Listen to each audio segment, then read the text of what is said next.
kama hizo. Ukiingia motoni, inakuwa ni forever. Ukiingia motoni, ni forever mwanangu. Ukienda jehanamu, nisikilize mama yangu, si kama unanielewa. Baba chini kama unanielewa. Vijana ndio mmeharibika kabisa. Leo hii mapenzi ya jinsia moja imekuwa ni kitu cha kawaida.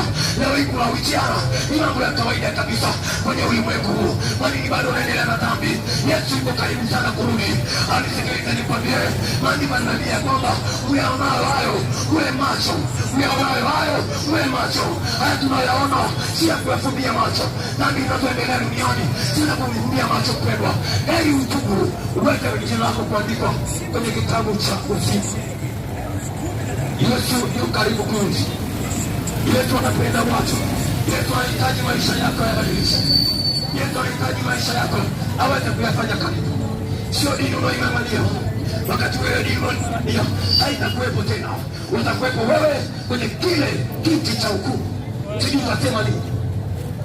Leo hii Mungu akubariki sana. Leo hii Mungu ni kama baba kwetu. Baba ukikosea anaweza kukusamehe. Leo hii Mungu ni kama mzazi kwetu. Mzazi ukikosea anakurekebisha. Lakini sikiliza nikwambie, siku ile ya hukumu Mungu atasimama kama baba. Mungu atasimama kama hakimu. Na mnatoke na kwa hakimu anasoma sheria na kusema sheria wenye dhambi ni wapi? Ni jehanamu milele.